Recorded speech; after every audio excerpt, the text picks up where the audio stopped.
कपड़े धोने वाली बहू। शादी के पहले से ही विभा को कपड़े धोने का बड़ा शौक था। कभी नल के नीचे तो कभी तालाब के पास। अरे मेरी नीली वाली लुंगी नहीं दिख रही है। विभा की अम्मा, कहाँ रखी है लुंगी? अरे वो तो विभा ने परसों ही धोकर रखी थी आपकी अलमारी में। देखो वहीं होगी। वो ना मैंने आज धो दी, मुझे लगा कि गंदी हो गई होगी। अरे कैसे गंदी हो गई थी? उसे तो मैंने पहना भी नहीं। हे भगवान, इस लड़की के कपड़े धोने की आदत से परेशान हो गया हूँ मैं। जितना तो घर में राशन नहीं आता, उससे कहीं ज्यादा डिटर्जेंट पाउडर का खर्चा है। इसकी शादी करवा दो, शादी। जाए अपने घर में ही करे काम, फिर चाहे घर के कपड़े धोने हो या पूरे गांव के। हाँ ठीक बोल रही हो, देखता हूँ मैं कोई लड़का। वो दिन भी आ जाता है जब विभा को देखने लड़के वाले आ जाते हैं। लड़की मुझे अच्छी लगी। होने वाली सास कहती है, बेटी अगर कुछ पूछना है तो पूछ लो।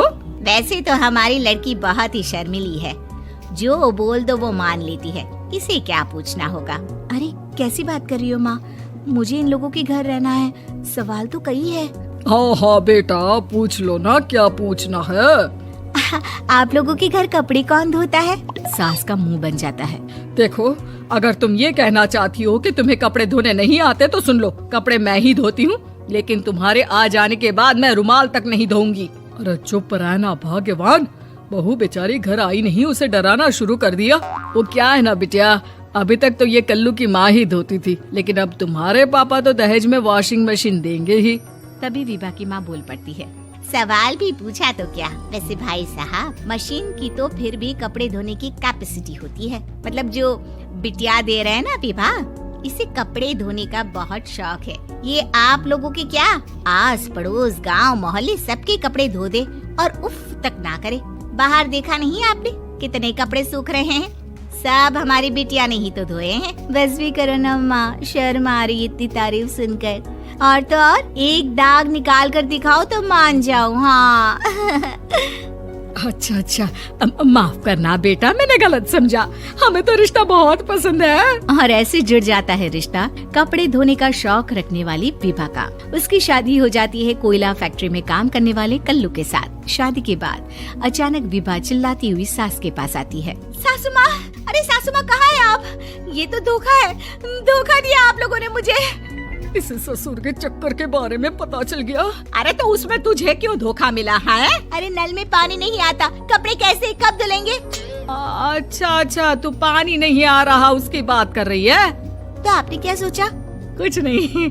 अच्छा, तेरी माँ ने कहा था कि कपड़े धोने का शौक है, तुझे याद आया मुझे। शौक बोलकर कपड़े धोने वाले मेरे जुनून को कम ना आके सासू माँ, कपड़ा धोना मेरा गुरूर है। तभी पति भी वहाँ आ जाता है। अभी मैंने इसे सनी देओल की फिल्म दिखाई है, उसी के डायलॉग मार रही है माँ। अच्छा सुन, साफ बता रही हूँ, पानी सुबह 4 से 6 और शाम को 10 से 12 आता है, समझी? विभा टाइमिंग सुनकर हैरान हो जाती है। ये क्या भूतों का मोहल्ला है?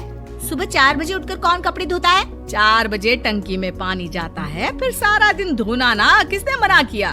अरे कैसी बात कर रही है? 200 लीटर की टंकी में कितने कपड़े धो लूंगी मैं? सुबह ही उठ जाऊंगी मैं। अब क्या था, विभा सुबह 4 से लेकर रात के 12 बजे तक कपड़े ही धोती रहती। एक रोज सास पड़ोस से निकलकर कहीं जा रही होती है कि साथ वाली कहती है, हाँ कल्लू की माँ, जरा ये बताओ कि 2 साड़ी है, 2 ब्लाउज और एक पेटीकोट और एक नाड़े वाला लंबा कच्छा।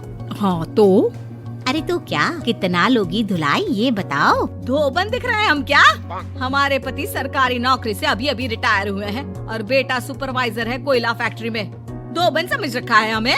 हाय रे कल्लू की अम्मा, माफ कर दो, वो तो मोहल्ले में यही सब बता रहे थे कि तुमने बहू को कपड़ा धुलवाने के काम में लगा दिया है। सास को पड़ोसन की बात सुनकर गुस्सा आ जाता है। वो घर पहुंचती है जहां घर के बाहर ही इतने सारे कपड़े सूख रहे होते हैं जितने कि किसी धोबन के घर पर। अरे ओ कल्लू की दुल्हन, बाहर निकल। माँ जी यहीं आ जाओ, बाथरूम में चादर धो रहे हैं हम। अरे अभी हम धोते हैं, तुमको बाहर निकलो। ये आस पड़ोस वाले बोल रहे हैं कि हम बहू से कपड़े धुलवा कर उसे कपड़ा धोने वाली बना दिए हैं। अरे छोड़ो ना माँ जी, किन लोगों की बातों में आती हो?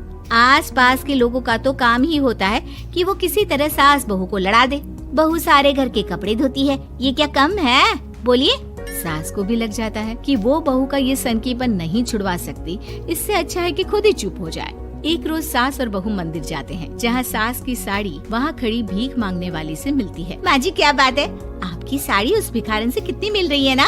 हाँ हाँ देखो तो, दोनों की साड़ी मिल रही है। क्या बात है कल्लू की अम्मा, तुम खुद को तो अफसर की बीवी बताती हो और ऐसी सिंपल सी प्लेन साड़ी पहनकर घूमती हो। सिंपल और प्लेन नहीं है ये साड़ी। तो क्या सोने के धागे से फूल बने हैं? कुछ भी सासू माँ, कुछ भी। हाँ बने थे इस साड़ी में सोने के धागे से फूल। मेरे पति लेकर आए थे मद्रास से स्पेशली मेरे लिए 10,000 की।